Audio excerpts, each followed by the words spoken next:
Sebelumnya di sini saya ingin mengucapkan banyak-banyak terima kasih nih kepada Bapak Ibu yang sudah meluangkan waktunya bisa bersama-sama kita untuk mengikuti kegiatan webinar terkait rahasia dan langkah strategis meningkatkan nilai di sebuah perusahaan. Tentunya dengan narasumber kita yang luar biasa juga, yaitu Bapak Dr. Bambang Wijananto, SEMBA, yang dia udah 34 tahun experience as professional and consultant facilitator of management and financial. Oke, di sini sebelumnya tentunya kabar Bapak dan Ibu semoga selalu baik ya. Nih, Ayo kita tulis dulu nih sekali lagi harapan Bapak dan Ibu semua sebelum kita mengikuti webinar ini, apa sih yang ingin Bapak dan Ibu ingin dapatkan nanti untuk kedepannya? Karena sebentar lagi kita akan memulai acara yang sangat luar biasa ini dan kita akan mendengarkan nih semua hal yang sangat bermanfaat dari Bapak Dr. Bambang Wijananto, SEMBA. Oke, tentunya di sini pasti nih Bapak dan Ibu sangat menunggu-nunggu kan, apa sih ilmu apa sih yang bakal di-share nanti, ya kan? Nah, tentunya kita semua harus bisa mempunyai hal-hal yang emang sangat luar biasa nanti. Nah, apalagi Bapak dan Ibu dari berbagai instansi yang berbeda kan, pastinya dari Sabang nih, dari seluruh Indonesia tentunya. Oke, wah ini apa aja nih? Wah, dari ada yang Masgis Pendidik Agama Islam, dosen dan mediator. Oke, kayak dari Pak Bayu nih bisa menerapkan secara praktis, sehat dan berkah dalam kehidupan. Amin. Oke, oke dari Pak Bambang Wijananto SEMBA, kasih dada. tidak Mbak, tidak Oke, Mbak. baik. Alhamdulillah. Gimana kabarnya nih Pak? Sekarang Alhamdulillah baik Mbak. ya senang Oke. ya ketemu dengan Bapak ya. Tentunya di sini Bapak dan Ibu sekalian juga sangat menunggu-nunggu nih, Pak. Apa yang ingin Bapak sampaikan hari ini yang insya Allah sangat bermanfaat nanti buat kedepannya. Bisa jadi pegangan juga buat kita semua ya, Pak. Terkait nih bagaimana sih cara kita untuk bisa meningkatkan nilai dari sebuah perusahaan yang pastinya ada rahasia di balik itu semua. Oke, mungkin kita akan ini ya Pak, mulai sekarang karena ini udah ada berapa peserta nih? 27. Sembari kita menunggu yang lain, sembari kita mulai aja kegiatan webinar kita pada pagi hari ini. Oke, baik. Untuk ini kita izin membacakan CV Bapak terlebih dahulu ya. Baik, mohon dibantu apakah ada yang ini bisa share CV Bapaknya? Bisa saya bantu ya.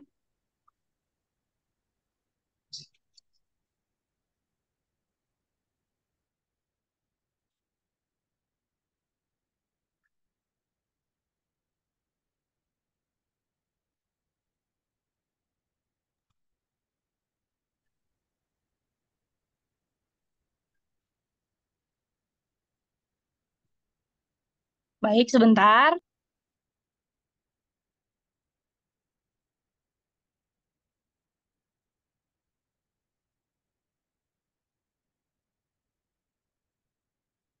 Mas Yogi bisa bantu Mas Yogi?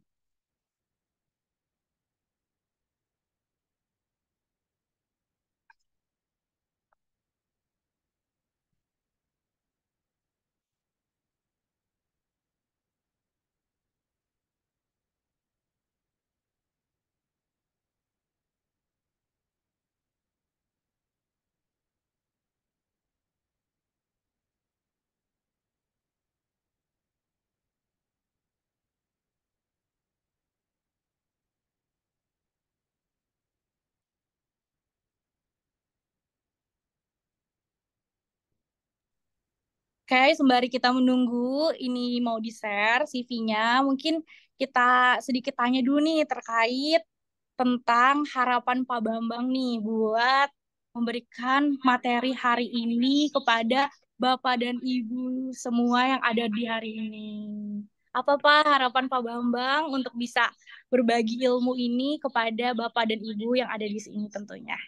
Ya, terima kasih Mbak Aulia. Pertama, saya senang bisa tambah teman. Ada 27 orang 29 sekarang di sini dan bahkan nanti akan bertambah. Yang kedua, dalam forum ini kita bisa saling berbagi, Mbak, Nggak bisa, mohon teman-teman dan pengalaman kami. Mudah-mudahan dari pertemuan ini bisa mengerut banyak ide, semangat untuk bisa berusaha lebih maju lah, Mbak. Itu, Mbak.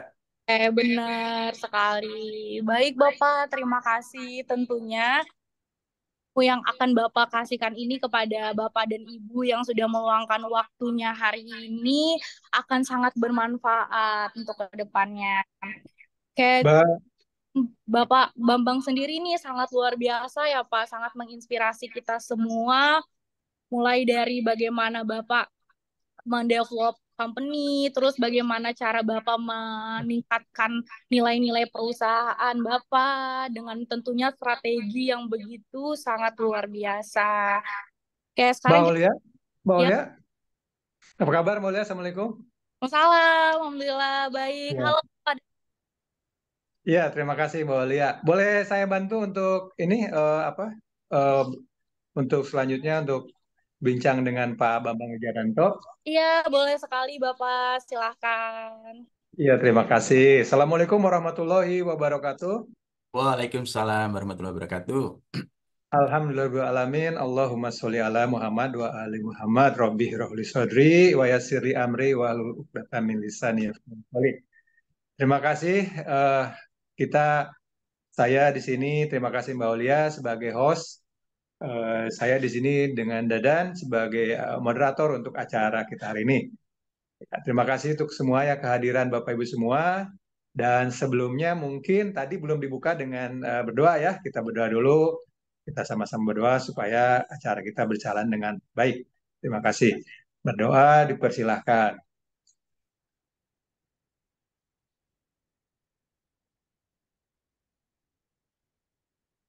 Oke, selamat pagi semuanya. Salam sehat semuanya. Mudah-mudahan apa yang eh, hari ini datang-datang Allah kirimkan Bapak Ibu ada waktu bisa bermanfaat.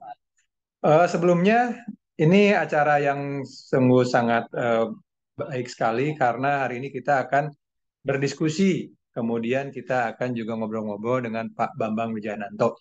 Mungkin Mbak Aulia atau Pak Yogi bisa dibuka link yang tadi disampaikan tentang CV-nya Pak Bawi. Baik Oh, Bapak, maaf. ini akan segera dibuka ya Pak. Bentar. Ya. Terima kasih Mbak Aulia.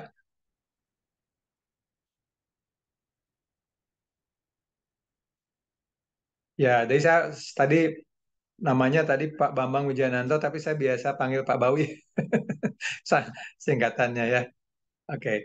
Nah, mungkin tadi disebutkan saya baca beberapa chat ya, ada dari dosen, kemudian juga ada dari pengusaha, dari Riau ada, dari Bandung ada. Artinya, alhamdulillah dengan teknologi ini kita bisa sama-sama melihat lebih cepat, kemudian belajar juga lebih mudah ya. Nah, udah nih Mbak Ulia. Nah, ini dia. Oke, Pak dengan nama lengkap Dr. Bambang Wijananto SMBA. Beliau sudah 34 tahun, terutama eh, di bagian yang pertama. Ya, di sini aja dulu. Nah, untuk lebih banyak juga untuk pengembangan manajemen dan finansial, karena background beliau itu terakhir sebagai dokter di Islamic Finance Economics dan sebelumnya di PPM, di MBA dan S1-nya diselesaikan di UGM. Nah, karena pengalaman panjang beliau, beliau juga banyak bergerak di industri maupun di lembaga pembiayaan ya, mulai dari lembaga pengembangan perbankan, kemudian juga menjadi salah satu director di grupnya Bahana, BUMN di bidang finance, dan juga membantu beberapa perusahaan-perusahaan lainnya seperti Diandra untuk IPO, kemudian juga sekarang masih sebagai komisaris di PT Hasanah Boga Sejahtera dan Sedia Founder. Waduh, luar biasa.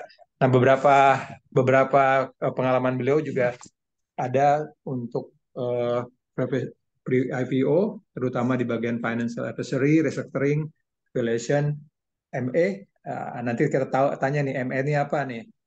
apakah dia merek permen atau apa gitu. Kemudian strategic Very management question. dari Mesir.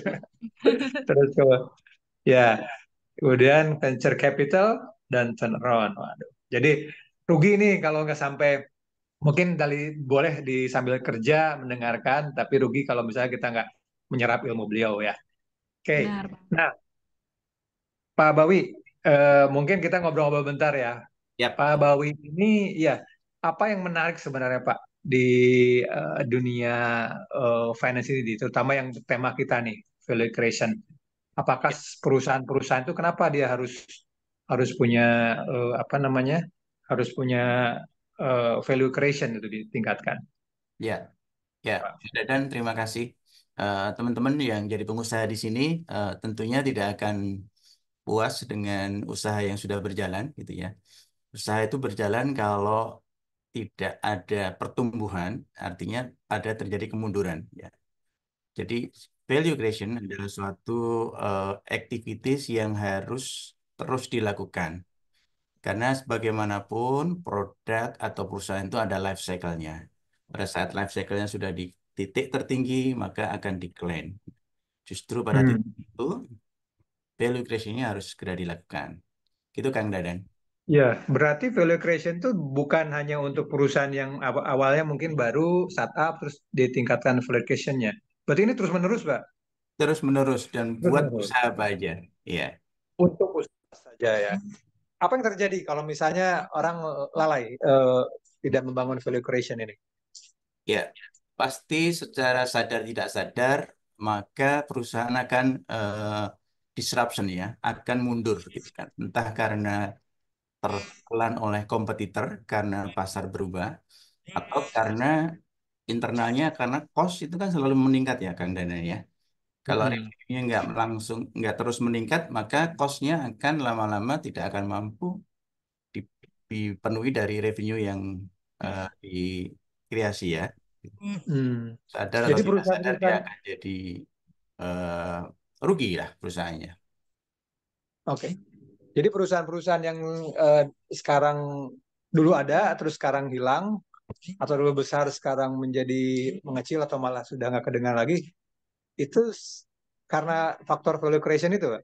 Salah satunya adalah dia tidak melakukan adaptasi market dan tidak melakukan value creation, tidak melakukan eh, aktiviti yang merubah dirinya sesuai dengan zaman. Banyak sekali Hmm. kan kadang yang perusahaan mati sekarang, Iya, betul betul. apalagi after COVID ini, Pak. After COVID ya. Ya. Nah, apa yang menyebabkan mereka nggak ini ya? Apa karena merasa sudah besar gitu kan? Jadi nggak perlulah value creation, atau karena sebenarnya mereka nggak punya pengetahuan untuk itu? Ya, Pak Bowi? ya. Bisa jadi dua-duanya, kan? Bisa jadi dua-duanya. Mm-mm. Pada dasarnya sebagai pengusaha kadang-kadang merasa paling pinter, paling benar, paling merasa hebat gitu dan agak susah menerima partnership dengan orang lain, agak susah diajak untuk berubah. Itu kunci kegagalannya biasanya begitu kan. Oke, oke. Oke. Ya, sekalian, bagi Bapak Ibu yang ingin bertanya ya, nanti akan bisa ada sesi bertanya, tapi mungkin bisa dikumpulkan dulu di chat, Mbak Aulia, di chat untuk yang mau Oke, bertanya tentang value baik. creation. Ini Baik, Pak. sudah agak, ya, sudah agak-agak panas nih. Tadi bagaimana kita bisa rahasia itu bisa karena orang bisa bangkrut atau mereka tidak berkembang karena tidak memperhatikan value creation. Nah, eh, kan kalau kita bilang nih value creation, nilai itu bisa di-create nih, berarti bisa diciptakan atau bisa apa, didaya gunakan. Hmm. Nah, makanya sekarang ada namanya rahasia nih, Pak Bawi. Mungkin mungkin saya bagian paling intinya nih, rahasianya apa sih gitu. Nah, itu boleh kalau ada apa slide atau apa yang mungkin saya serahkan deh. Saya pingin nggak nanya-nanya lagi, saya pingin tahu nih rahasianya apa ya. Silakan. Oke, siap, siap, siap. Baik, teman-teman sekalian, saya panggil teman-teman ya, Kang Dadan ya, karena ini Boleh, boleh. Ya. jadi lebih apa nyaman gitu. Eh, baik, ditutup dulu boleh, Mbak Aulia? Oke, baik. Tadi udah perkenalan ya. dari Pak Bambang sendiri nih pengen berbagi ilmu tentunya untuk kita semua. Sekarang kita akan memasuki ke tahap yang emang kata Pak Dadan tadi emang panas banget nih. Ini kayaknya makin lebih panas lagi. Yaitu kita akan masuk ke penjelasan dari Pak Bambang mengenai rahasia dan strategi untuk meningkatkan sebuah perusahaan. Untuk itu dipersilakan Pak. Baik, kasih Mbak Aulia. Bisa ditutup? Sama-sama. Boleh ditutup? Ditutup dulu ininya sharingnya. Ya. Oke, baik. Eh, Terima kasih waktunya Mbak Aulia. Pak Dadan, terima kasih atas kesempatannya bisa bertemu dengan 36 teman-teman di sini ya yang berada berada pada kota-kota yang berbeda-beda ya. Sebelumnya saya sampaikan salam. Assalamualaikum warahmatullahi wabarakatuh. Waalaikumsalam Waalaikumsalam warahmatullahi warahmatullahi Waalaikumsalam wabarakatuh. warahmatullahi wabarakatuh. wabarakatuh. Alhamdulillah. Salam kenal, salam sehat, salam bahagia di forum ini. Semoga yang hadir di forum ini satu frekuensi, satu irama, satu nada dasar yang sama. Yaitu adalah sama-sama ingin maju, sama-sama ingin menambah ilmu, sama-sama ingin lebih bermanfaat. Ya, karena di sini adalah para pengusaha juga sebagian ya. Ya, dan semoga semoga semoga semua yang hadir di sini pun Allah berikan kelapangan hati, keberkahan dan dibukakan pintu-pintu rezekinya, diluaskan jalannya, langkahnya, yang punya utang cepat lunas, yang belum punya utang bisa berhutang. Ya. Amin. Dan mudah-mudahan apa yang kita harapkan dari pertemuan ini bisa menjadi sebuah manfaat. Ya. Pak Dadan, Pak Bu Aulia, kan judulnya rahasia dan strategi bla bla bla bla ya, gitu nah. Kalau yang Ya, disebut rahasia itu nggak boleh dibuka semua, harus sedikit ya. sedikit Kalau ya, Pak. terbuka, ya kalau terbuka semua jadi belak-belakan itu nggak menarik lagi. Jadi kita akan pelan-pelan, kita akan buka dikit-dikit, karena waktunya juga sedikit, maka kita harus manfaatkan diskusi ini dengan Benar, baik. Ya, insya Allah benar. ya. Baik, Amin. berharap dalam pertemuan yang singkat ini muncul nahkoda-nahkoda bisnis yang sukses meraih prestasi. Ya. Karena ingat kita ingat bahwa pelaut yang hebat, yang tangguh, tidak akan muncul dari ombak yang tenang. Teman-teman sobat-sobat di sini semuanya, mudah-mudahan sudah banyak mengalami kegagalan, banyak mengalami ujian. Itu tandanya akan meraih kesuksesan. Ya. Nah, sebelumnya mesti diingat nih dalam usaha selalu ada moto yang mesti kita ingat. Ya, tidak perlu banyak gaya. Yang penting banyak uang. Gitu ya. Ikan bawal, ikan lele, cari untung yang halal dan tidak bertele-tele. Nah, itu ingat Mbak Aulia. Oke, baik. Saya minta izin untuk bisa sampaikan share ya. Saya akan share sedikit, mungkin setengah jaman kira-kira. Tadi ingat ya, rahasia berarti tidak boleh belak-belakan dibuka semua. Dikit-dikit. Saya minta izin untuk share.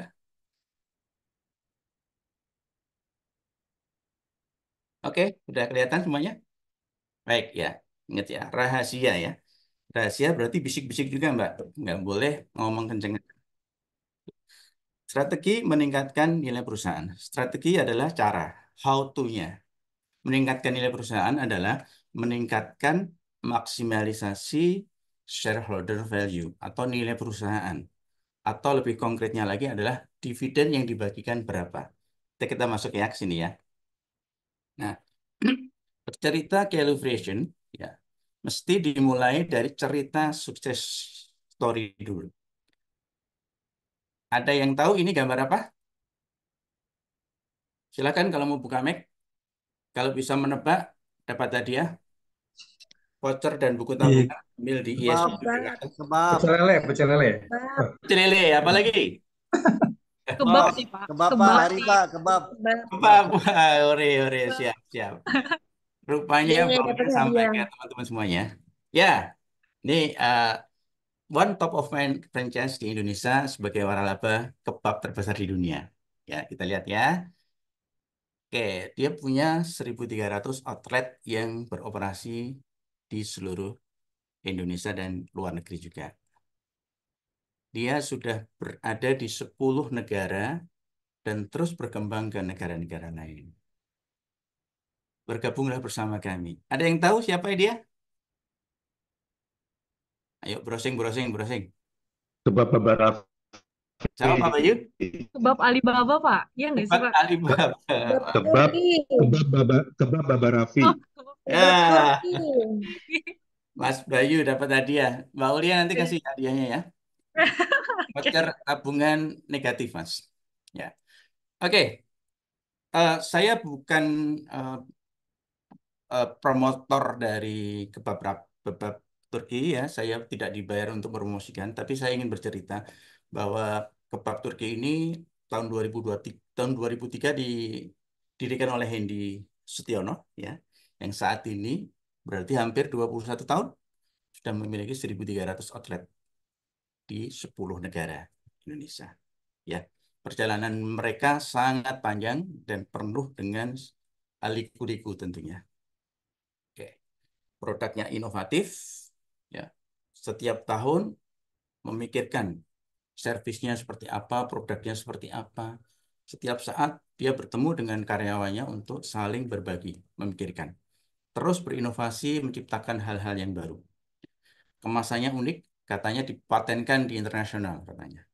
Konsep kontainernya ya, yang belum pernah ada, dijual menjadi sebuah standar untuk menjual kebab. Ya. Nah, selain dia berusaha, selain dia mencari rezeki melalui beberapa, dia juga belajar terus. Ya, think, grow, success, the sky is the limit. Ya, ini kata-kata yang bagus. Berpikir, tumbuh, sukses, dan tanpa batas untuk sukses. Sky is the limit. Langit terbuka sampai tak mampu kita menjalankan. Ya, take the opportunity to further develop ya. Semangat selalu ingin maju, selalu ingin develop ya. Bahkan si Hendy Stiono ini sempat belajar di Harvard Business School untuk belajar scaling entrepreneurship venture program. Ya. Jadi setelah jadi pengusaha harus tetap belajar baik formal maupun informal. Oke. Nah, oke. Usahanya sukses, belajar, terus tumbuh, tapi tidak lupa dia melakukan kegiatan-kegiatan sosial. Aktiviti CSR-nya, kemudian memberikan bantuan sedekah kepada masjid, kepada anak yatim piatu, kepada orang-orang yang membutuhkan, saling berbagi dan sebagainya menjadi sebuah modal utama untuk sukses. Barang siapa yang membantu orang, pasti Allah akan membantunya. Gitu. Pasti itu ya. Nah, kemudian di 2021 kalau nggak salah ya. Nah, sebelumnya ada cerita mereka ada masalah dengan rumah tangganya sehingga istrinya bikin perusahaan sendiri yang disebut PT Sari Kreasi buka ya. Dan sekarang go public. Ya. Pada saat mereka membangun bersama istrinya, kemudian terjadi pecah kongsi, istrinya lebih cepat untuk mengambil peran dia go public. Dia menawarkan harga sahamnya 120 per lembar. Sehingga in total dia dapat uang 110 miliar. Worth it ya. Selama hampir 21 tahun membangun, terus kemudian menjual usahanya dengan IPO. Ya. Walaupun sayangnya rumah tangganya, rumahnya beda-beda. Kita nggak cerita rumah tangga orang, kita cerita kesuksesan dari sebuah usaha. Oke, satu. Yang kedua, ada yang tahu ini apa? Monggo, silakan. Ada yang tahu? Buka mic-nya. Kalau ini nggak dikasih hadiah, Pak Wahyu. Oke, foto-foto. Foto-foto ya. Foto mahasiswa. Foto nun Kang Dadan. Nah, ini idea keren. Ya. Oke, ini adalah sebuah sekolah perhotelan. Namanya Idea Indonesia. Saya ingin bercerita sukses kedua dari seorang Eko Desrianto yang membangun usahanya melalui LPK. Tadinya LPK, Lembaga Pendidikan Kejuruan lembaga kejuruan dan pendidikan, ya, yang kursus lah, semacam kursus lah gitu. Tahun 2029, kemudian eh, dengan berjalannya waktu dia berkembang, dia mendapatkan partner untuk membuat sebuah perseroan terbatas. Ya, jadi tahun 2018, 2019 ya, mereka berpartner join dengan pihak lain, dengan PT Asia Vista Group, kemudian membangun menstruktur company-nya, membuat perusahaan, membuat hotel, dan tahun 2021 melandai juga ke publik juga. Bayangkan dari kursus rumahan, kemudian bisa menjadi punya hotel, bisa ke publik, bisa punya sekolah yang memiliki 7 kantor pusat di beberapa kota di Indonesia. Ya, tentunya perjalanan mereka juga sangat tidak mudah. Oke. Nah, pada saat dia IPO menjual dengan harga 140 perak dan mendapatkan uang kira-kira 31 miliar rupiah. Ya, gede banget ya. Untuk apa? Untuk bangun hotel, untuk bangun sekolah, untuk modal kerja. Oke. Nah, pertanyaan berikutnya, apa yang telah mereka lakukan selama perjalanan bisnisnya sehingga dia bisa menjadi perusahaan yang terbuka, bisa perusahaan yang tumbuh? Pasti dia melakukan sesuatu. Tidak ada yang muncul tiba-tiba tanpa mereka melakukan sesuatu. Dan teman-teman, saudara-saudara semuanya, ingat, sukses itu menular. Ngumpul dengan orang-orang sukses membuat kita lebih sukses. Kalau kita ngumpul sama penjual minyak wangi, kita ikut wangi. Nah, so ya, dua cerita sukses story tadi harusnya menjadi sebuah trigger buat kita bahwa kita juga mampu. Semua juga mampu.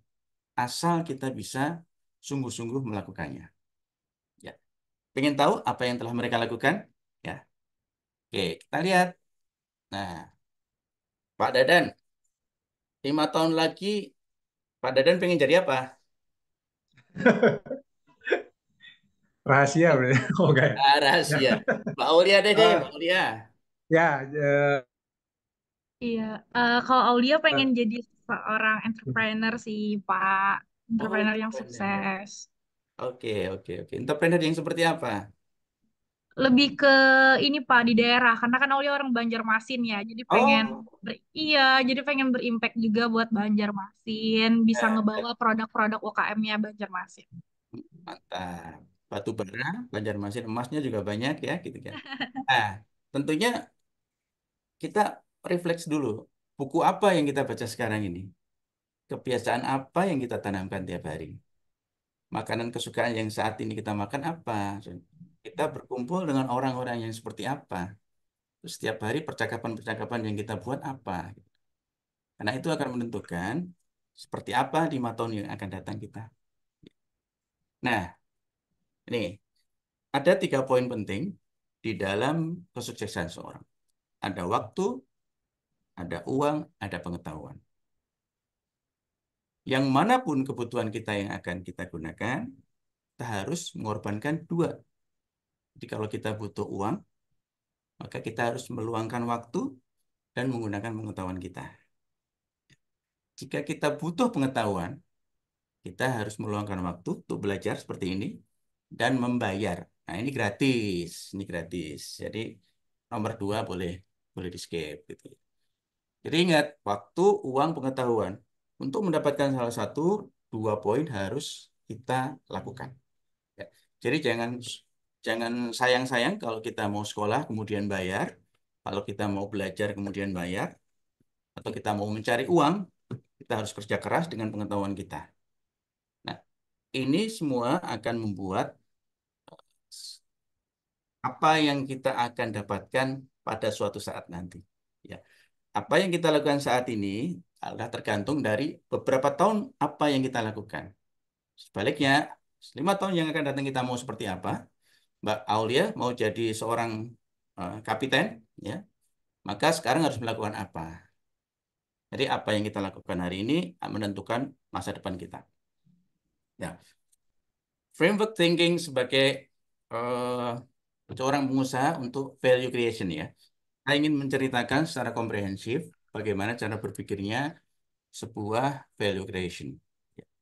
Nah, value creation itu mencari sebuah alat untuk mengakselerasi pertumbuhan. Creating value salah satunya adalah mengakselerasi pertumbuhan. Untuk bisa bertumbuh, seorang pengusaha harus melakukan transformasi atau bahkan melakukan restructuring, menata kembali. Ya. Untuk apa? Untuk meningkatkan nilai perusahaan, nilai pemegang saham melalui key driver. Drivernya apa aja nanti kita lihat. Berbagai driver keuangan, non keuangan juga. Supaya apa? Supaya usaha itu mengenerate cash flow. Cash flow buat apa? Cash flow buat meningkatkan pertumbuhan perusahaan. Nah, yang disebut creating value itu caranya banyak sekali, Kang Dadan. Banyak sekali. Salah satunya adalah competitive advantage. Melakukan inovasi, melakukan customer focus, melakukan shareholder relationship, dan sebagainya. Ini kalau dihitung mungkin bisa sampai 100 apa yang dilakukan. Ya, semua ini kita lakukan salah satunya untuk menumbuhkan pertumbuhan, meningkatkan shareholder value. Juga salah satunya dengan M&A tadi, Merit by Accident katanya. Merger and Acquisition. M itu merger, melakukan penyatuan usaha, akuisisi itu membeli usaha atau saham dari perusahaan lain. Nah, untuk apa? Untuk mendapatkan goals kita, maximize shareholder value. Nilai perusahaannya tinggi. Kalau perusahaan yang go public, berarti harga sahamnya selalu meningkat. Itu salah satu ciri-ciri nilai perusahaan meningkat. Ya. Melalui apa? Melalui margin, pertumbuhan penjualan, multiple cash flow, pembagian dividen, dan sebagainya. Framework ini mudah-mudahan bisa menjadi gambaran apa yang kita lakukan dalam creating value ini adalah untuk melakukan maximize shareholder value. Oke, value creation sebenarnya intinya adalah eh, membuat layanan yang berbeda dengan kompetitor. Untuk apa? Untuk menciptakan loyalitas. Untuk apa dengan loyalitas tersebut? Menimbulkan pertumbuhan pendapatan dan keuntungan melalui berbagai cara. Jadi value creation itu menjadi sebuah tugas pokok yang tidak boleh berhenti. Karena kunci sustain sukses. Sukses yang berkelanjutan. Oke. Nah, cerita sedikit. Tahun 1995 ada investor yang berinvestasi di Mark Investor. 30 billion US dollar. 2023 perusahaan Merck ini nilainya menjadi 103 billion dolar. Berarti ada capital gain, ada peningkatan value sebesar 73. Dari 103 dikurangi 30. Jadi Mas Bayu invest 30 billion, 2023 menjadi 77, menjadi 103 billion. Ini adalah keuntungan karena peningkatan value. Tapi ada juga yang rugi ya. Perusahaan General Motors waktu itu invest 85 billion, tahun 2003 nilainya tinggal 30 billion. Berarti terjadi penurunan value. Nilai investasinya turun 55 US dollar. Contoh-contoh lain banyak. Contoh-contoh lain banyak. Artinya GM ini tidak mampu melakukan creating value. Contoh lain misalnya Nestle yang melakukan creating share value, memberikan bantuan teknis finansial kepada para peternak sapi yang ada di Jawa Timur. Karena dia bisa mensuplai susunya dengan baik, bisa meningkatkan penghasilan peternaknya dan kesejahteraan keluarganya naik. Nestle kemudian mendapatkan produk yang bagus juga. Ini adalah creating share value dari contoh perusahaan Nestle. Nah, pertanyaan berikutnya adalah mengapa nilai perusahaan itu penting? Ya. Ada yang ingin menyampaikan? Ibu Siska? Bu Siska pakai IA ya, Bu? Siska Yuliana Sucipta? Bu Siska? Monitor? Silakan. Ya, baik. Ya. Apakah ada yang ingin disampaikan? Oke, sedang bikin kopi Bu Siska. Oke, yang Pak Bu Jenny aja Bu Jenny. Nah, Bu Jenny ini muncul. Bu, Ya, Bu Yani. ya, Bu Jenny kira-kira kenapa Bu? Ini nilai perusahaan itu penting Bu. Mic-nya Ya, boleh dibuka Bu. bisa dibuka dulu mic-nya.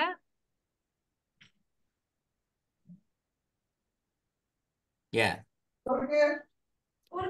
Untuk meningkatkan value value. ya. Value. Meningkatkan value betul. Ya, kenapa itu Bu perlu Bu? Bu Jenny Supaya punya usaha apa pendapatannya Bu? naik. Bu Jenny punya usaha apa Bu? Karyawan aja, Pak. Karyawan baru mau punya usaha ya Bu ya. Oke. Kalau Bu Jenny mau punya usaha, Bu Jenny butuh modal kan? Ya, butuh modal berarti ingin menarik investor. Kalau nilai perusahaannya itu bagus, maka investor mudah tertarik. Kemudian kalau ternyata masih butuh modal, bisa melakukan akses pinjaman ke perbankan atau ke lembaga keuangan lainnya.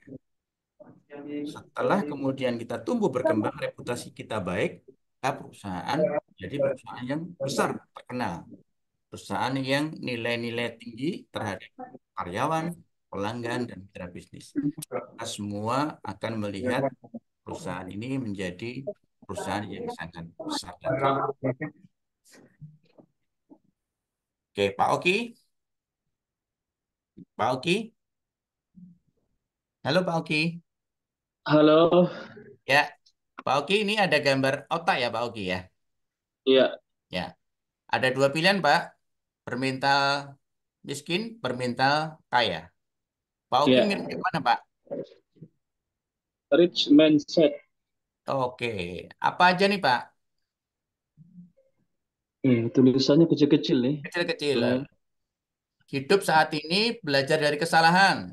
Pak Oki sudah Iya, melakukan? Oke, gimana Pak? belajar Ya. dari kesalahan Pak.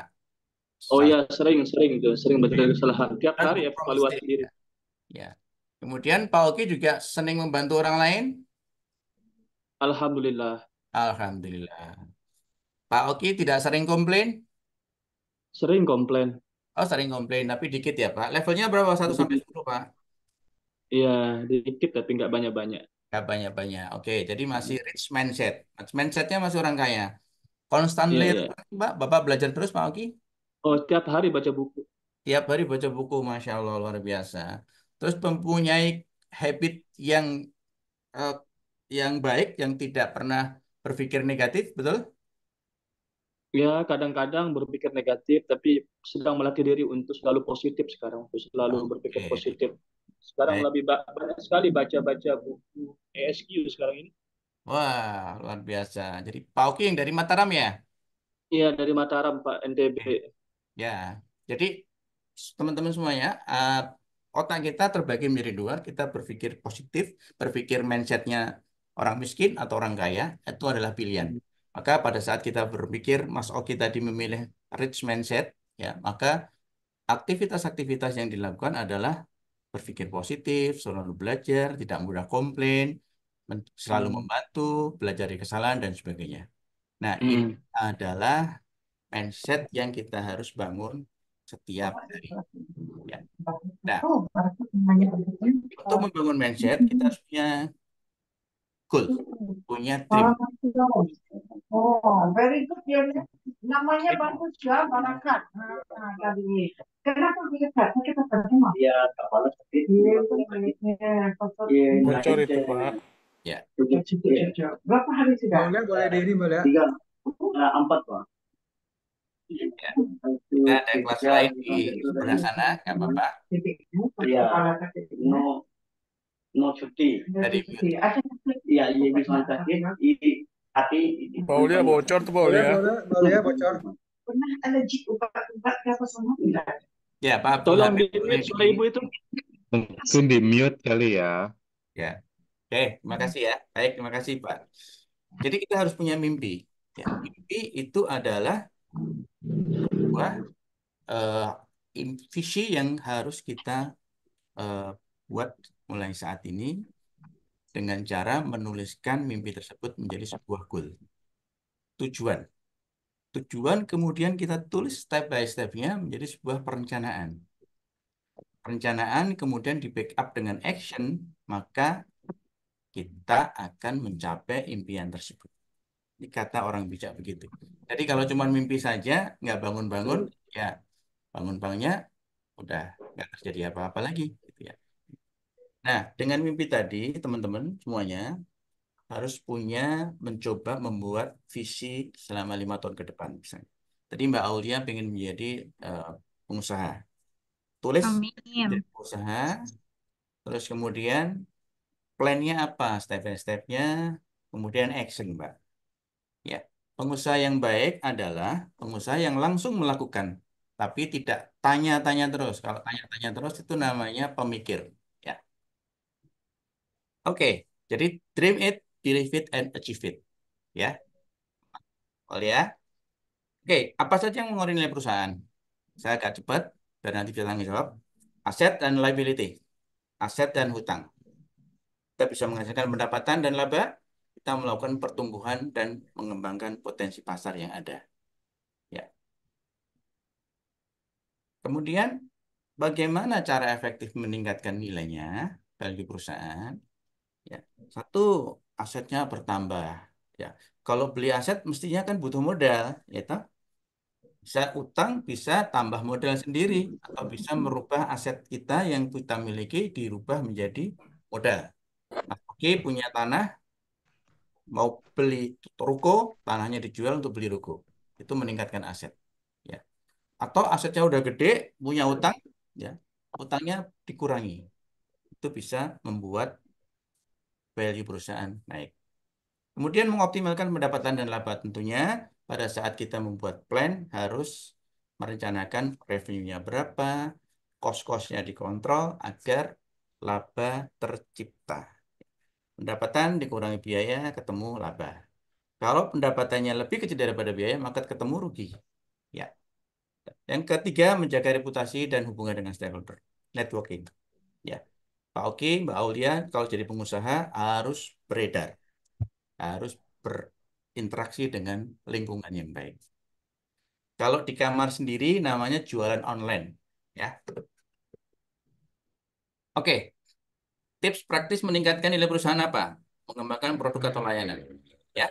Kalau kita sudah punya produk, maka produknya dipikirin. Kalau kita jualan bubur, bubur sehat misalnya, gimana caranya supaya bubur sehat ini menjadi perceived value, nilai yang sangat membedakan dengan bubur-bubur yang lain. Layanan unggulannya apa? Misalnya gitu. Kemudian diversifikasi bisnis. Perusahaan yang sudah berjalan, yang sudah relatif memiliki cash lebih, boleh melakukan diversifikasi bisnis. Ya, seorang Aulia yang mau jadi pengusaha UKMK, UMKM gitu ya, jualan perhiasan emas misalnya, bisa melakukan diversifikasi, bikin travel, haji, bisa bikin perusahaan batu bara, bisa bikin perusahaan yang lain-lain. Ya. Mencoba Amin. mencoba pada bidang bisnis lain itu membuka peluang kita untuk mendapatkan pintu-pintu rezeki yang lebih besar. Yang terakhir adalah pengelolaan keuangan yang baik. Ya. Perusahaan yang sukses dan baik dengan sedang peluang, kalau tidak dikelola dengan baik keuangannya, maka yang ada akan bisa jadi akan banyak utang, bisa jadi uangnya banyak, uang apa pendapatan banyak tapi uangnya tidak banyak karena banyak utang yang macet misalnya. Oke. Ya, jadi studi kasus yang kita sampaikan, Apple ya, Apple itu melakukan creating value melalui inovasi produk yang revolusioner. Ada iPhone, ini iPhone, ada iPad, ada bookpad, dan mereka tiga perangkat tersebut menjadi sebuah ekosistem produk yang terintegrasi. Ada Apple Store, ada iCloud, ada Apple Music, dan sekarang Apple menjadi hype handphone yang berkelas. Dua Amazon. Amazon tahu kan ya? Amazon.com. Dulu ada perusahaan e-commerce yang menjual buku saja. Kemudian perusahaan melakukan ekspansi ke berbagai sektor. Ingat tadi diversifikasi bisnis itu Tadi. ekspansi ke berbagai sektor. Bikin cloud computing, Gue aja yang nyambung. perangkat bikin produksi konten dan sebagainya. Pijet-pijet aja. Diversifikasi bisnis. Bentar. Ya. Jadi meningkatkan nilai perusahaan perlu pemahaman yang mendalam terhadap bisnisnya. Dengan cara yang efektif yaitu pengelolaan yang kuat yang baik, pengembangan produk, dan diversifikasi bisnis. Oke, teman-teman semuanya, kalau kita lihat ini stage of startup company ya, perusahaan biasanya tumbuh tuh dari sisi eh, tahun ke-0 itu negatif dulu ya, negatif, kemudian baru meningkat, meningkat sampai mencapai suatu titik. Nah, ini adalah titik di mana perusahaan yang sudah satur, sudah mature. Maka kalau tidak creating value lebih kenceng, maka ini akan turun salesnya. Ya. Pada saat tahun-tahun lalu seperti apa, tahun ini kita harus mulai memikirkan planning, prospek usahanya seperti apa, sales profit seperti apa.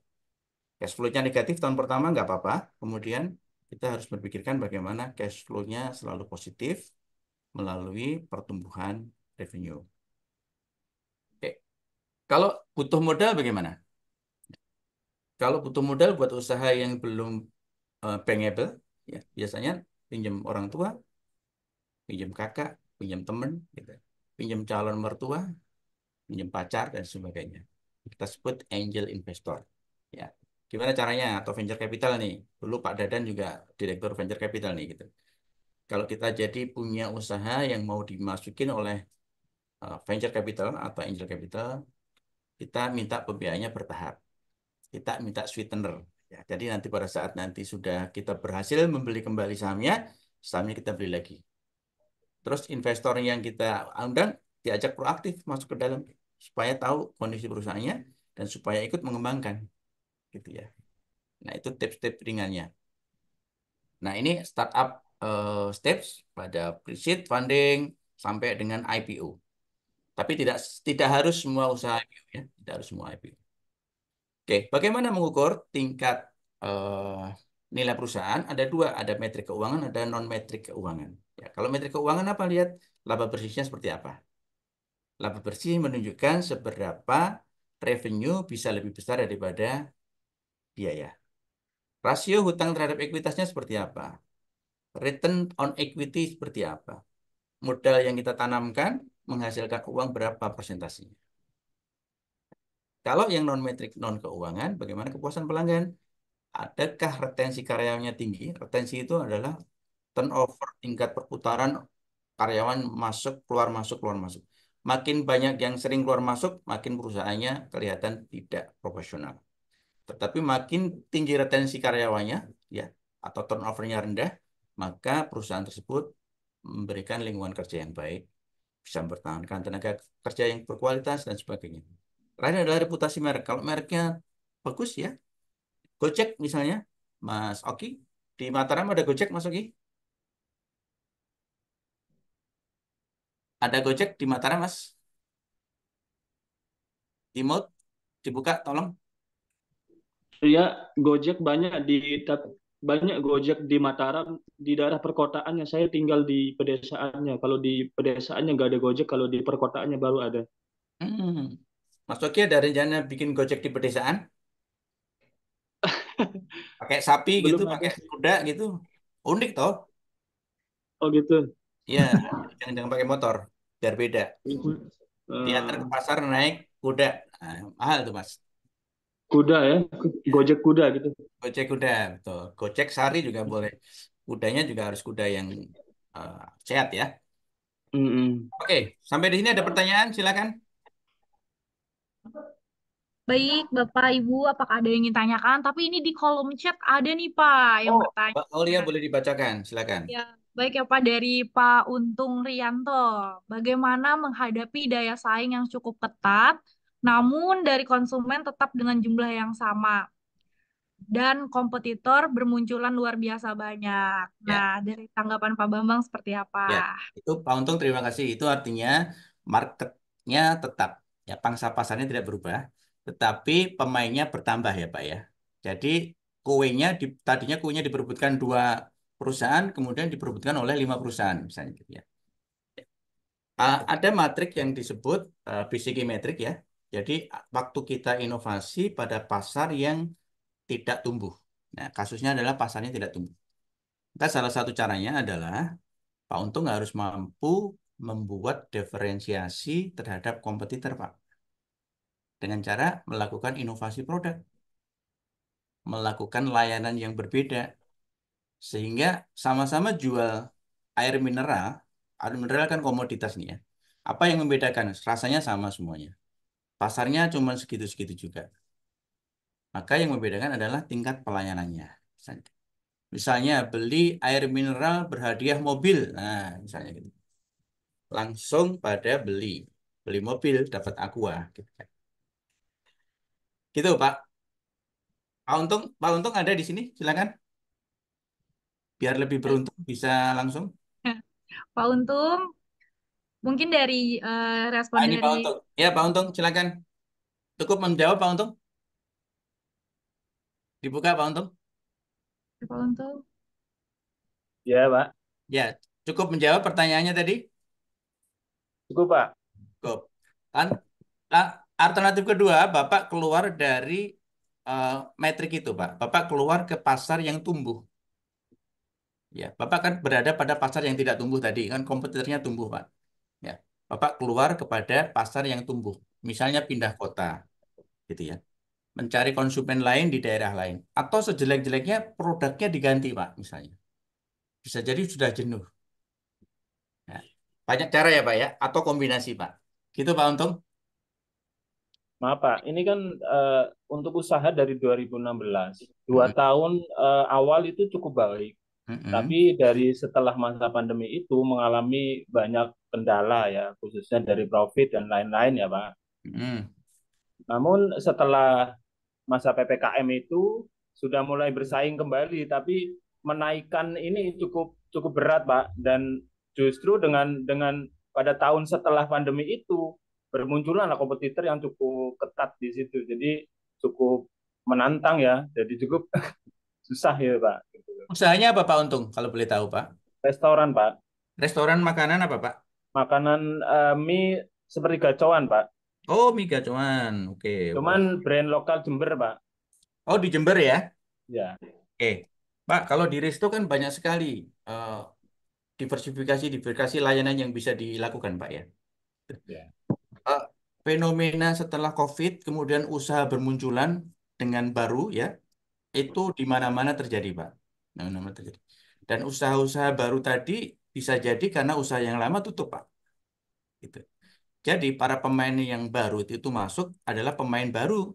Sementara Pak Untung kan pemain lama kan. Mestinya lebih bisa bersaing, lebih paham mengenai industri restoran. Gitu, Pak. Kalau mie gacoan, wah, mie gacoan referensinya kan harganya murah ya, Pak ya. Ya, rasanya enak. Nggak boleh parkir mobil, parkirnya motor semua, Pak. Harus, Pak. Itu ya Pak Untung ya. Ya, betul, Pak. Pak Untung bisa Itu aja, franchise Pak. usaha-usaha yang sejenis tadi, Pak. Jak kemitraan. Ya, Kira-kira Pak. gitu. Iya, Pak. Terima kasih. Cukup, Pak. Baik. Baik. Satu lagi pertanyaan barangkali Mbak Aulia. Ada Buat ini saya, Pak Bawi Ya, dari chat nih ada nih. oke. Gimana Pak Kang dari? Ya, bagaimana mengukur keberhasilan pendekatan balance scorecard tadi ya, per perspektif. Kemudian Pak Edi satu lagi, kalau di pemerintahan gimana tuh Pak? Jenis pelayanan. Apakah Pemerintah. value ini kita bisa juga buat gitu ya untuk menjual profit? Ya, Untuk pelayanan ditingkatkan. oke. Kalau balance, pertama terima kasih semuanya. Kalau balance scorecard kan satu sesi khusus ya. Balance scorecard ya, itu berarti keseimbangan antara benefit and cost di unit-unit yang dihitung ya, dihitung ya. Itu nggak simple, sangat kompleks.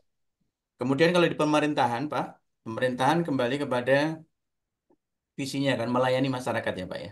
Melayani masyarakat. Menurut saya sih harus dengan hati aja, Pak. Diversifikasi melayani dengan hati, dengan tulus. Itu adalah cara kita melakukan eh, creating value, Pak. Mudah-mudahan begitu, Pak Edi ya yang nanya, Pak Edi. Ya, Ya, silakan Pak Edi. ya Pak. Karena kan apa namanya tadi menyambung pertanyaan saya, Ya. stakeholdernya kan beda, Pak. Kalau yang perusahaan swasta kan jelas visi misi itu kan untuk meningkatkan pendapatan ya, Pak. Mm-mm. Tapi kalau di kita kan banyak rule atau aturan yang istilahnya kita disuruh berlari tapi aturannya banyak, Pak. Dan Oh, itu ndak mudah. ya. Dan itu ndak mudah. Jadi ibaratnya untung boleh, bukan haram. Tapi paling tidak penugasan itu yang membuat kita jadi tidak bisa berkreasi lah kalau menurut saya. Karena itu instruksinya dari top down, Pak. Ya, Bottom up itu sesuatu yang bagi kita impian sebetulnya. ya. Karena kan eh, kalau kita melayani customer, itu kan kita harus sehat dulu, Pak. Ya. Sementara kita tahu tidak mudah itu dilakukan, apalagi role-nya banyak. Hmm. Itu, Pak, yang jadi problem di Ya. instansi pemerintah, Pak. Pak Edi instansinya apa, Pak? Kementerian Kesehatan. Oh, Kementerian Kesehatan. Oh, Ya, Pak. pantesan harus sehat tadi ya, Pak ya. Wajib itu, Pak. Kalau nggak sehat, Wajib bagaimana kita mau sehat. melayani? Pantesan pakai masker ya, Pak ya, Kementerian Kesehatan. Iya, Pak. Siap. Betul, Pak. Berbeda sekali cara pikir pemerintah dengan private ya, Pak, swasta ya. Kalau pemerintah, kalau private pasti creating value itu ukurannya adalah laba, eh, reputasi, pertumbuhan gitu ya, Pak ya. Kalau pemerintah tentunya kembali kepada visinya kan, melayani kan, Pak ya, pelayanan ya, Pak ya. Pelayanan Pak Edi. Nah, rule-rule-nya birokrasinya sangat banyak, pasti tentunya, Pak. Itu kan akan menjadi sebuah handicap kalau kita melihat sebagai tantangan ya Pak ya. Tapi kemudian kalau kita menggunakan hati dan kreativitas kita untuk melayani Pak, menurut saya dimanapun kita bisa melakukan diversifikasi pelayanan yang lebih baik Pak. Memang tidak se-fleksibel yang di swasta ya Pak ya. Kalau pemerintah itu nggak boleh untung malah Pak, karena dia melayani Pak. Kalau pemerintah untung, ya BUMN untung itu sebenarnya nggak pas Pak. BUMN adalah infrastruktur company yang diciptakan pemerintah untuk membangun eh, negeri, Pak. Dia adalah kreator infrastruktur bisnis, gitu kan. Derivatifnya adalah nanti pembayaran pajak meningkat, pendapatan negara masuk, gitu. Kira-kira gitu. Nah, kalau sekarang cara berpikirnya BUMN untung, ya berarti memang sebenarnya itu private company, swasta, perusahaan. Itu Pak Edi. Siap, Pak. Makasih, Pak. Ya, nanti saya tak lapor Menkes ya, Pak ya. Birokrasinya jangan terlalu berbelit-belit ya, Pak. Baik, dua dulu cukup ya, Pak Dadan. Ya, silakan. Udah cukup. Baik, Nanti oke. di backup lagi. Nah, halaman ini sengaja dikosongkan dan kita lihat adalah buku. Ini sebuah cermin bahwa dalam kehampaan kita, dalam kesulitan, kita tetap harus belajar, harus membaca buku, harus belajar dari kesalahan orang lain, harus tetap semangat di dalam ruang kosong ini. Banyak hal yang kita bisa lakukan. Gitu ya. Semangat, apalagi perusahaannya sedang bermasalah, apalagi instansinya sedang banyak masalah, maka semangat dan positive thinking harus menjadi sebuah cara untuk kita lepas dari kegelapan ini. Oke, sedikit lagi, eh, teman-teman semuanya, eh, ini adalah apa yang berpengaruh terhadap capital value creation tadi ya. Satu, persaingan pasar. Tadi Mas Untung menyatakan kan, habis COVID, maka terjadi banyak persaingan pasar. Karena banyak pemain baru masuk. Kalau pemain baru masuk dengan entry barrier yang rendah, maka kita harus punya diferensiasi produk, diferensiasi service yang membedakan dengan mereka. Kalau kita tidak bisa bersaing kembali, maka kita bisa milih tetap di pasar yang sama atau keluar dari pasar itu. Mencari new development. Atau kita new product. Nah, yang kedua adalah perubahan preferensi konsumen. Ya, sobat semuanya, setelah COVID ini banyak sekali perubahan-perubahan lifestyle hidup orang. Orang banyak berkantor di rumah tanpa perlu di gedung bagus gitu ya. Bisa dengan internet, bisa dengan meeting juga dengan Zoom begini gitu ya. Perubahan-perubahan tersebut membuat eh, persewaan kantor tidak terlalu dibutuhkan, misalnya gitu ya. Kantor tidak perlu besar-besar. Cukup sepertiganya saja, yang 2/3 bisa kerja di mana-mana. Pada saat meeting ketemu bisa ketemu di restoran atau di mana pun misalnya. Gitu. Perubahan preferensi konsumen saat ini pengen pelayanan cepat. Apalagi Gen Z ya. Gen Z ini ingin sesuatu yang simpel. Tidak perlu yang rumit-rumit seperti dulu. Kemudian regulasi kebijakan pemerintah. Nah, ini berubah-ubah apalagi di instansi pemerintah, gitu ya. Ekspor, regulasi mengenai kebijakan mata uang, regulasi terhadap suku bunga dan sebagainya ini sangat berpengaruh terhadap strategi nilai perusahaan. Nah, peluangnya apa? Peluangnya adalah ekspansi pasar ya. Sepanjang ada pasar yang terus bertumbuh, maka ada opportunity kita untuk terus mencari market, meningkatkan pangsa pasar. Selalu bisa berkompetisi, baik secara domestik maupun internasional. Yang kedua, pada saat kita tidak mampu bekerja sendiri, berkompetisi sendiri, berkolaborasilah dengan orang lain. Melakukan kemitraan dengan orang lain. Banyak caranya. Ada joint venture, ada franchise, ada kemitraan, ada business opportunity, ada sewa, dan sebagainya. Nanti kita bisa bicara lebih dalam lagi. Yang ketiga, inovasi dan penelitian. Ya, perusahaan yang sukses adalah perusahaan yang memiliki research and development yang terus-menerus. Ya. Di dalam penelitian Bank Dunia, 500 perusahaan yang tetap hidup setelah krisis adalah perusahaan-perusahaan yang punya research and development bagus. Ya. Perusahaan yang hanya memikirkan saat ini saja tanpa mendevelop, tanpa melakukan riset, biasanya akan ketinggalan pada saat lari kenceng kondisinya normal. Oke, Bapak Ibu sekalian, saya yakin masih semangat. Nah, ada yang kenal Pak John? Pak John ada yang kenal? Bob Hope, Steve Jobs, dan Bill Gates? Ada yang kenal, Pak? Pak Dadan, ada yang kenal Pak Dadan? Ya, Ya. kenal. Udah. Nah, Pak Ahmad Saleh kenal, Pak? Oh, Bill Gates kenal. Oh, kalau ini Steve Jobs kenal di mana sama Bill Gates, Pak? Dari internet, Pak. Oh, di internet ya, ya. Ini sejarahnya gini, 20 tahun yang lalu Amerika tuh punya banyak tokoh-tokoh besar. Ada Johnny Cash, ada Bob Hope, ada Steve Jobs, ada Bill Gates ya. Nah, tiga-tiganya ini mati nih. Johnny Cash mati, Bob Hope mati, Steve Jobs mati. Yang ada tinggal Bill Gates. Ya. Jadi Amerika itu udah nggak punya harapan, nggak punya cash, nggak punya lapangan pekerjaan. Yang ada tinggal Bill Gates tagihan. Nah, inilah kenapa Amerika sekarang krisis ekonomi. Gitu ya. Ya, Pak Ahmad Saleh, nanti bilang sama Bill Gates ya Pak, jangan nagih-nagih ya Pak ya. Iya, Pak. Oke, di dalam appendix creating value banyak sekali istilah-istilah ya. Ada scaling up, ada business restructuring, ada organic growth, ada unorganic growth, ada kemitraan dan sebagainya. Ini istilah-istilah yang menarik yang kita bisa evaluasi, kita bisa diskusikan gitu ya. Panjang sekali mengenai business restructuring dan sebagainya. Ya, tadi restorannya gacuannya Pak Untung di Jember gimana? Kita business restructuringnya.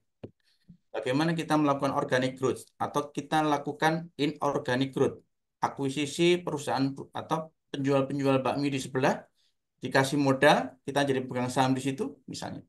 Rubah mereka menjadi eh, bukan kompetitor tapi lebih kepada pendukung dari marketnya misalnya gitu. Kita sebut business restructuring. Oke. Nah, langkah-langkah selanjutnya apa? Evaluasi kinerja perusahaan yang secara berkala ya. Jadi perusahaan yang sudah kita dirikan harus selalu dilakukan evaluasi per bulan, per 3 bulan, per 6 bulan, per 1 tahun. Ya. Punya goals jangka pendek dan jangka panjang untuk menentukan apa yang harus dilakukan, langkah-langkahnya. Kemudian belajar dari kesulitan, kesuksesan, kegagalan orang-orang lain untuk tidak kita lalui kegagalannya. Tapi kita belajar dari kesuksesan. ATM ya, amati, eh, tiru, modifikasi. Yang terakhir adalah banyak doa. Karena tidak ada doa yang bisa mengalahkan, tidak ada yang mengalahkan ikhtiar kecuali doa dan ridhonya. Saya yakin semua setuju nih. Oke. Setiap kata yang Anda ucapkan adalah langkah menuju realitas yang Anda inginkan. Dengan konsisten mengucapkan afirmasi positif, Anda akan membangun fondasi yang menciptakan dan positif dalam hidup Anda. Teruslah mengucap afirmasi dengan keyakinan dan tekad, karena dengan waktu, pengulangan, dan konsistensi Anda akan melihat perubahan yang signifikan dalam pandangan hidup Anda. Jangan pernah ragu akan kekuatan-kekuatan kata Anda. Saatnya maju dan tumbuh, afirmasi positif Anda harus lakukan. Oke, Pak Dadan, akhir dari satu sesi, Pak, banyak sekali creating value atau peningkatan nilai perusahaan yang kita harus bahas, Pak. Ya, nggak mungkin dalam waktu yang sangat pendek ini, Pak. Ya, how to real impactful value. Kita harus ngomong what, when, why, where, how. Ya. Terus kemudian kita harus bicara strategi korporasi, bagaimana mengeksekusi planning, membuat strategic framework, membuat strategi bisnis, pertumbuhannya, alat ukurnya apa, bisnis berkompetisi seperti apa.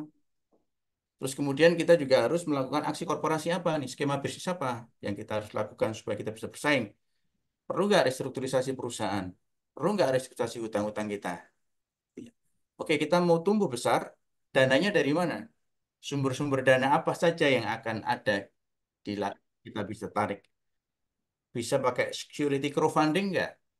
Bisa dengan IPO nggak? Bagaimana dengan syariah fund dan sebagainya? Nah, ini diskusi yang sangat penting, interaktif. Kita perlu in-depth lakukan lagi, Pak. Next journey, Pak. Itu Kang Dadan. Siap, siap. Terima Jadi, kasih. teruslah berlari mengejar mimpimu, teman-teman, hingga suara cemoohanmu itu berubah menjadi tepuk tangan. Ya. Jangan takut dibully. Sampai tepuk tangan membuatmu sukses. Jadi orang sukses juga pernah malas. Orang sukses pernah bodoh dan gagal. Tapi mereka yang tetap terus bergerak dan mencoba, maka akan sukses. Itu kata kunci dari akhir dari sesi ini. Jadi terima kasih Kang Dadan atas waktunya. Saya mohon maaf kalau ada kesalahan. Kalau ada kelebihan, ambil saja, saya ikhlas. Mohon maaf dari batin. Silakan kalau ada pertanyaan. Oke, proses dulu dong, proses dulu. Action. Oke, silakan type di kolom chat jika materi ini bermanfaat. Ketik 1 jika bermanfaat, ketik 0 jika enggak. Silakan. Apakah ini bermanfaat? 1 ya. Sip. Oke, terima kasih Pak Bawi atas paparannya. Spill sedikit rahasianya dan ini juga sungguh bermanfaat ya, teman-teman bisa melihat. Kita masih punya waktu. Mungkin boleh ada sesi tanya jawab langsung, Pak Bawi? Boleh. Ya. Oke. Saya coba. Pertanyaan. Oke, saya coba dari chat dulu ya. Jadi yang ada 2 ya di sini. Pertama tentang kapan saatnya diversifikasi. Yang kedua setelah core bisnis ya. Yang kedua adalah sekarang ini bukan zaman kompetisi dan kolaborasi. Nah, itu mungkin bisa tadi kalau lihat di gambarnya itu kan ada yang tahapan-tahapan tuh. Nah, itu mungkin bisa menjawab juga gitu. Ya. Nah, tapi harus rahasia yang berikutnya nih. Silakan Bapak itu ada. Ya. Kapan diversifikasi dilakukan? Ya, sebenarnya kapan saja dan pada saat kita mampu atau kita butuh, kita harus segera melakukan diversifikasi. Biasanya kita dipaksa untuk melakukan diversifikasi pada saat external force, ada tekanan eksternal, ada kompetitor, ada pesaing. Ya. Atau dari internal, diversifikasi produk atau diversifikasi bisnis kita lakukan karena produk kita sudah tidak laku atau sudah mature, ada satur gitu loh. Sudah mulai decline.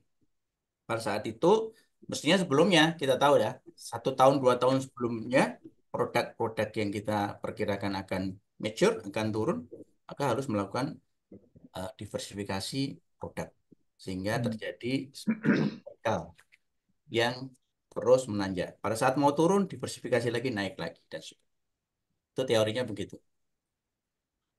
Oke. Yang lain mungkin kita buka kesempatan yang mau resen. Iya, Silakan langsung. saya mau bertanya, izin. Pak Oki, Pak Oki luar biasa nih. Oke, dari Mataram.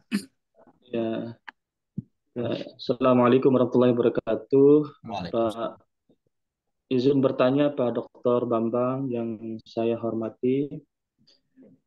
Izin simpel pertanyaannya, karena berhubung saya tinggal di pedesaan nih Pak Bambang, kira-kira usaha apa yang cocok kalau di pedesaan atau di pedusunan kayak saya ini? Apakah yang bergerak dalam bidang jasa, makanan, terus apakah dalam bidang hiburan atau dalam bidang pendidikan? Kira-kira mana yang cocok untuk kita kembangkan dan nilai keuntungannya banyak gitu di antara keempat eh, pilihan tadi itu. Mohon Ya, mohon jawabannya Pak. baik. Makasih Mas Oki. Oh, pertanyaannya luar biasa nih. Pertanyaan S3 nih. Berat. Mas Oki, kita mau berusaha apa itu bisa mulai dari dua sisi. Di pedesaan itu mulai dari resources yang di pedesaan banyak apa? Banyak kelapa, banyak ikan, banyak batu bara, banyak apa, itu kita pikirkan. Itu menjadi ladang yang bagus untuk digunakan. Jadi metodologinya berdasarkan internal resources yang dipunyai di pedesaan itu. Yang kedua, tidak peduli resourcesnya. Mas Oki passionnya pengen apa? Pengen menjadi seperti apa?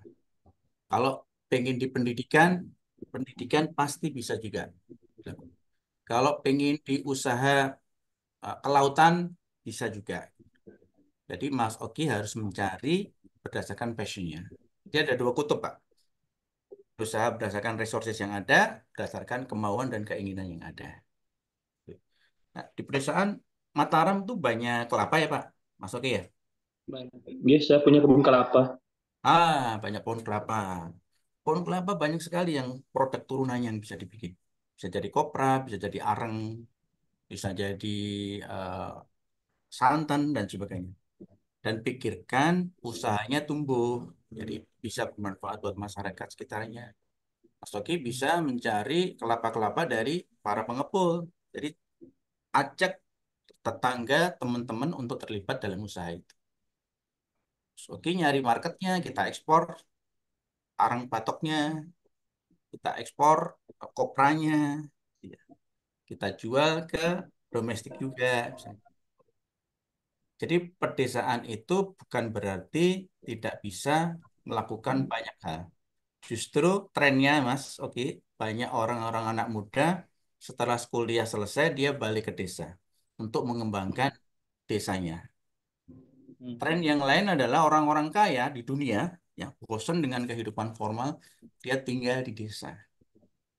Aksesibilitasnya gampang, transportasi gampang, telepon bisa gampang, dia hidup tenang di situ. Jadi di pedesaan itu impian banyak orang, khususnya orang-orang kaya malah. Di kota mulai ditinggalkan. Itu Mas Oki. Ya. Iya, siap. Terima kasih Pak Dokter ilmunya. Oke, makasih. Itu dari ada yang resen Bu Olivia ya. Bu Olivia boleh ditampilkan Bu, wajahnya ada? Bisa? Oh iya, maaf Pak, nggak bisa in frame. Oh, oke. Silakan, Bu Olivia dari mana Bu? Saya dari Bandung, Pak. Oh, baik. Ya. Silakan. Langsung dengan. Ya, saya kan sudah usaha Pak kurang lebih 15 tahun ya. Wow. Ya, jadi saya pemilik bisnis wedding organizer di Kota Bandung dan alhamdulillah sih sekarang secara positioning tuh kita termasuk yang terbaik lah di Kota Bandung gitu. Ya. Apa tadi usahanya, Bu? Wedding organizer, Pak. Wedding, oke. Wedding. Ya. Oke. Nah, apa namanya? Sekarang seperti mungkin pertanyaan yang tadi ya, banyak sekali pesaing yang datang gitu ya. Tapi memang saat ini menurut kita dan secara riset juga kita tuh punya value yang banyak. Salah satunya kita sudah 15 tahun berpengalaman, lalu kita sudah handle lebih dari 1.500 klien, yang lain-lain lah bahasanya. Dan kita sudah punya sistem digital yang terintegrasi sehingga klien itu bisa apa namanya men-track pendampingan mereka atau Oke. misalkan proses persiapan pernikahan mereka itu sampai mana itu sudah ada via web dan aplikasi kita udah siapkan gitu. Ya.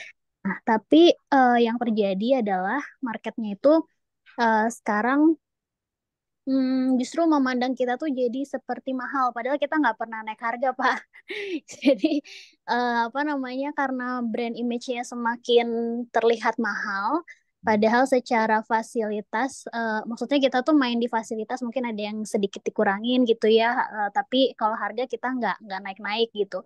Banyak yang dikolaborasikan lah, jadi kayak bonus, jadi yang lain sebagainya gitu. Nah, jadi brand image naik, tapi market jadi memandang mahal sehingga banyak yang mungkin untuk bertanya aja takut kadang kayak gitu ya, Oke. Pak.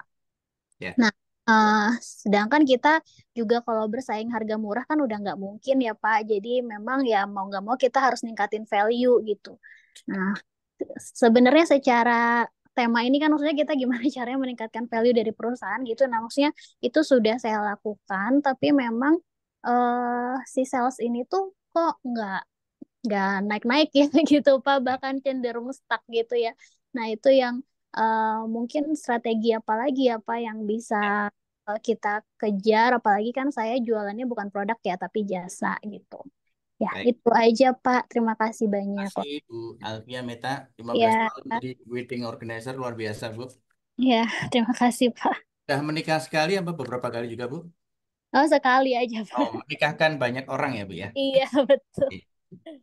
Bu Alfia, sebenarnya kalau dengar cerita Ibu ini terjadi pergeseran segmen market ya Bu ya? Ya. Iya, betul. Jadi kita malah jadi di A, tadinya kita di B sih Pak. Gitu. Nah, gitu. Nah, Ibu harus juga melakukan pergeseran segmen marketnya juga, Bu. Salah satu Hmm, alternatifnya, Bu ya. Gitu. Karena yang tadinya melihat brandnya bagus, tapi nggak menggunakan jasa Ibu karena dianggap mahal kan, Bu ya.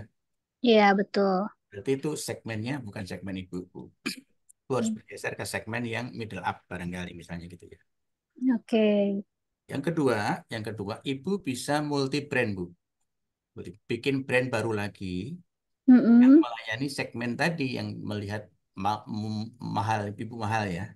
Iya, betul. Bikin second brand Bu, kayak Aqua itu bikin Ades gitu ya. Aqua yang mahal, Ades yang lebih murah misalnya gitu. Nah, Hmm. tentunya orang-orangnya sama, tapi pelayanannya berbeda kan Bu. Jadi Mm-mm. Ibu membuat new brand for the segment yang menengah bawah misalnya gitu. Oke. Atau gitu. Kemudian langkah-langkah kolaborasinya Ibu dengan vendor-vendor yang lain tentunya sudah lama ya Bu ya. Iya, betul, Pak. Nah, coba berpikir bersama, Bu. Mereka juga mengalami kesulitan biasanya. Mm-mm. Kesulitan mereka juga kesulitan. Sementara industri perkawinan perkawinan itu tidak akan berhenti sepanjang masih ada manusia kan, Bu? Iya, betul, Pak. Insya Allah. Oh, gitu. Makanya ada pergeseran-pergeseran market yang membuat Ibu harus bergeser juga. Iya, betul. Juga, ya. Nanti sore saya meeting dengan event organizer yang buat pameran wedding, Bu.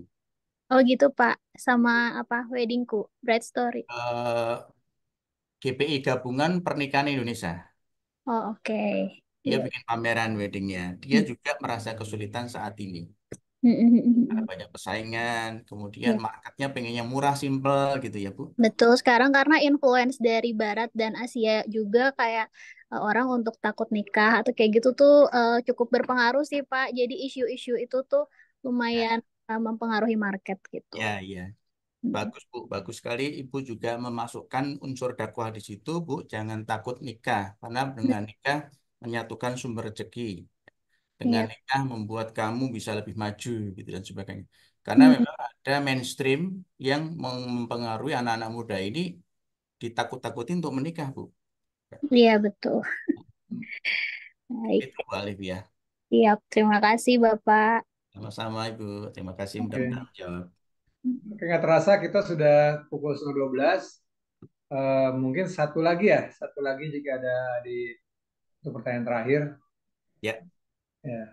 Dan pastikan Bu Aulia juga, eh, Pak Bawi juga banyak membantu ya untuk IO mungkin yang terbesar di Indonesia dan nanti mungkin makanya harus ikut nih.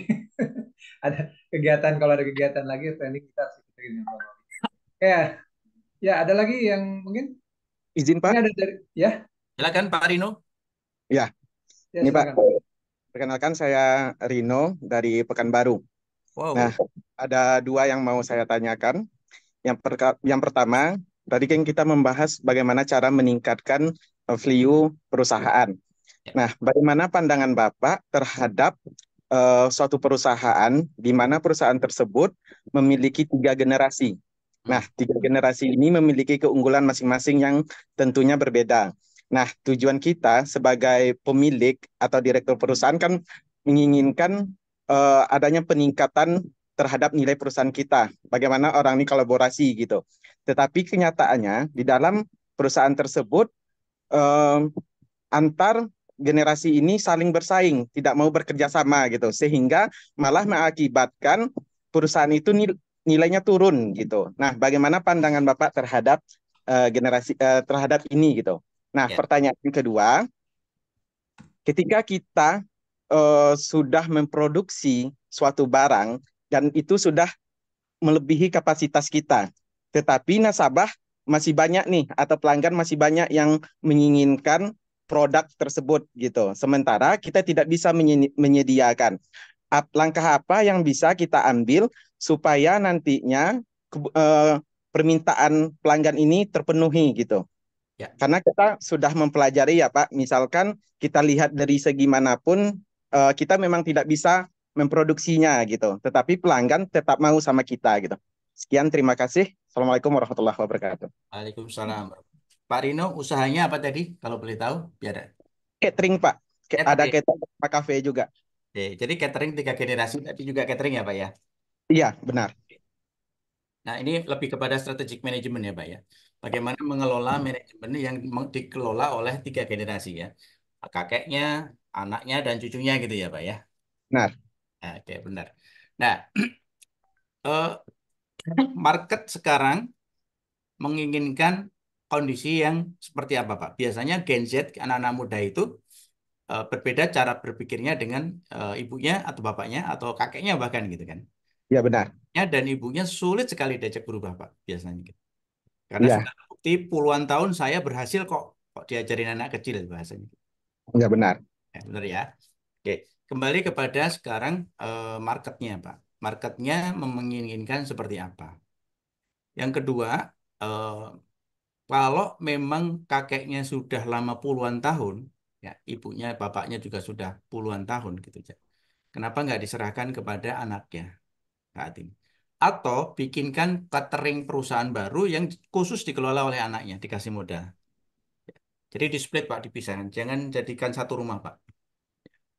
Jadi catering yang Pak Rino udah besar ini Pak, di split dibikinkan anaknya catering sendiri, bapaknya dibikin catering sendiri, sehingga ada 3 perusahaan catering yang saling mengisi segmen-segmen yang berbeda.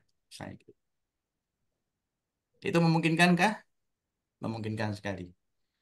Karena kalau dipaksa bertemu, tidak akan bertemu Pak. Gen Z, Gen Y, itu berbeda cara berpikirnya. Dan marketnya sekarang sudah berubah, biasanya orang-orang tua sulit untuk bisa mengadopsi perubahan tadi. Itu yang pertama, Pak. Yang kedua, Pak, mengenai kapasitas maksimum, Pak. Gampang, Pak. Kapasitas maksimum itu, kalau kita tidak bisa meningkatkan kapasitas lagi sendiri, kita bisa maklunkan dengan orang lain, Pak. Kita bisa beli perusahaan yang orang lain yang sama, kemudian kita kelola. Kita bisa kerjasama dengan perusahaan lain yang punya kapasitas untuk mengerjakan pesanan kita. Under control Mas Rino sendiri. Gitu. Nah, sekali, jadi kita bicara merger and acquisition, M&A tadi. Ya. Bagaimana kita mengambil usaha orang lain atau mengambil aset orang lain untuk meningkatkan kapasitas produksi kita. Ya, itu gampang, Mas. Itu gampang. Harus ada keberanian, harus ada perhitungan yang matang. Sumber dananya dari mana? Gitu kan. Gitu, Mas Rino. Baik, Pak. Cukup ya. Nanti sampai rumah 3 generasi tadi dipisahin ya, Pak. Bikinkan rumah sendiri-sendiri ya, Mas ya. Oke. Kak Oke, Dadan, silakan. ya, alhamdulillah. Sekali lagi, aplaus dulu. Ya, Aplaus digital gini ya, nggak boleh oke bunyi. kita nggak ada. Yang boleh pakai reaction juga ya. Ya. Oke, gimana? Pak Bawi keren nggak? Ya coba angkat 2 jempolnya kalau keren. Yo. Apa mau lagi nanti setelah ini karena kita terbatas waktu, mau diajarin lagi sama Pak Bawi, mau nggak? Tulis mau. Kalau kalau kalau mau tulis di kolom chat. Mau ya. Bu Sangat Nisa luar mau. biasa. Nah, Bu Desi mau, Mas Andi mau. Nah, mau nih Pak Bawi. Nah, kalau mau, nah nanti ada informasi nih. Saat ini nanti Mbak Aulia bisa dikan ke siapa? Pak Yogi ya untuk informasi selanjutnya. Nanti Pak Bawi akan ngajar kita lagi kapan rahasianya. Nah, yang pastikan yang sekarang ikut merasa bermanfaat, silakan disimak informasinya ya. Demikian, terima kasih untuk acara hari ini. Terima kasih Pak Bawi. Kita bacakan Al-Fatihah buat Pak Bawi. Mudah-mudahan Pak Bawi tambah sukses dan juga bisa Amin. memberikan Fatihah.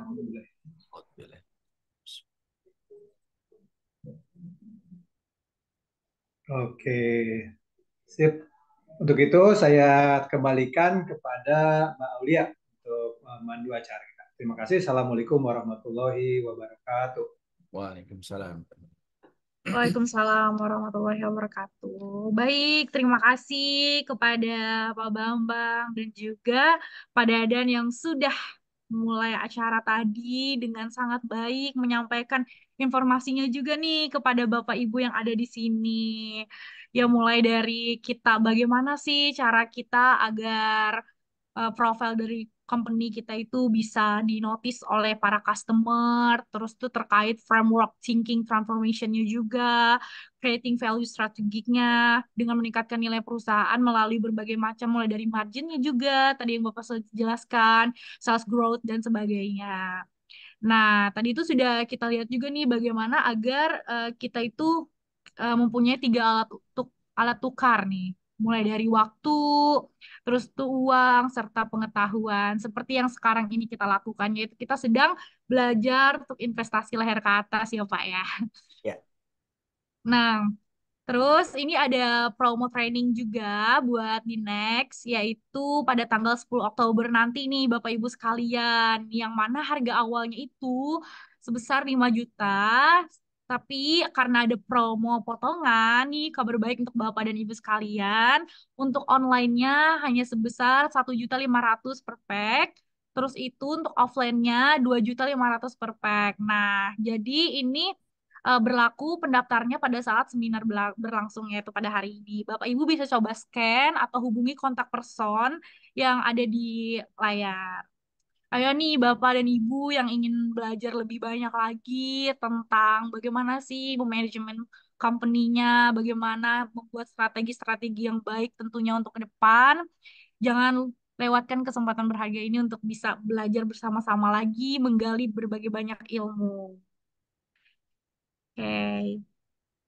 Mungkin untuk Bapak dan Ibu bisa di screenshot dulu untuk ini bisa di save nomornya juga nanti agar bisa diinfokan lagi nih ke teman-temannya yang lain agar bisa lebih banyak orang-orang yang mendapatkan kebermanfaatan dari ilmu yang akan didapat nanti.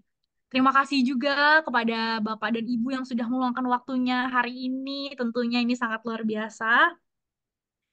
Dan di sini mungkin saya sebagai host dan Pak Dadan juga tadi sebagai moderator yang sudah memandu Pak Bambang dari awal hingga akhir. Memohon maaf jika ada terdapat kesalahan ataupun kekurangan ya Pak ya dari mengawal kegiatan hari ini.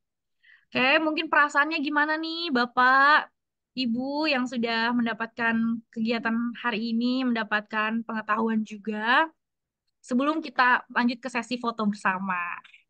Oke, nanti kalau untuk foto sesi bersama dimohon nih siap-siap nih Bapak dan Ibu untuk prepare atau ibu-ibunya juga di iniin ya dicari tempat spot terbaik gitu biar cahayanya bagus. Bapak juga dirapiin rambut-rambutnya. Mbak Aulia boleh sebentar Mbak Aulia? Iya, Pak. Ya, terima kasih. Eh, ini sedikit informasi saja. Jadi nanti ada form feedback ya. Silakan diisi untuk Oh ya. apa namanya untuk buat evaluasi kita ke depan. Dan yang kedua di ISQ ada komunitas ISQ Islamic Finance ya. Jadi izin nanti bagi mereka yang sudah mengikuti ini nanti kita akan invite. Di situ banyak sekali informasi, ada tips, ada trik juga apa yang menjadi kita untuk literasi Islamic Finance ya.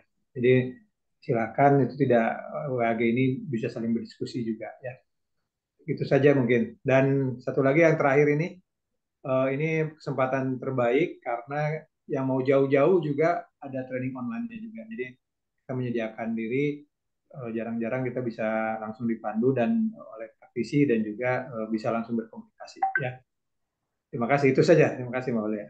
Baik, terima kasih Pak Dadan. Nah, ayo untuk Bapak dan Ibu nih, ada juga nih di share udah tadi kan kata Pak Dadan untuk link ininya, feedbacknya. Terus yang langsung daftar sekarang tambah diskon lagi nih, katanya 20% dari harga promo. Kabar baik nih Pak.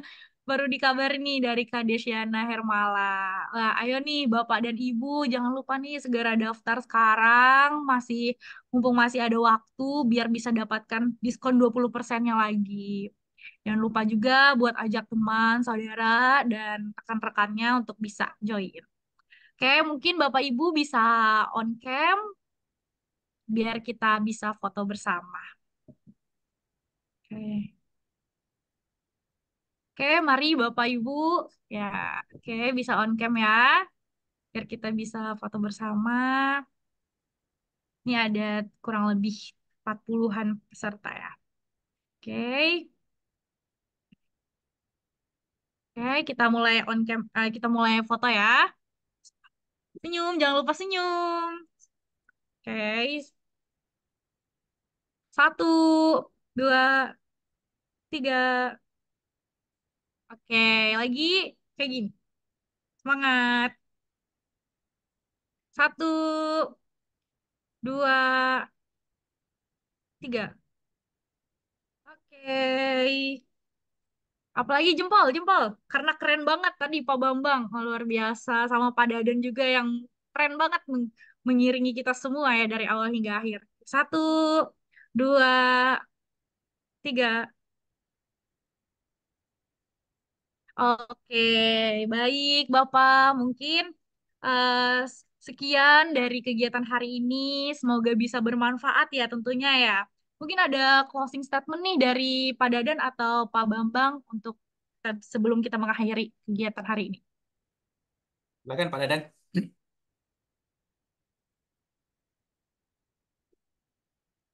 Mau Di mute.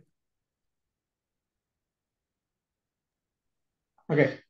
Oke, Assalamualaikum warahmatullahi wabarakatuh. Waalaikumsalam. Waalaikumsalam.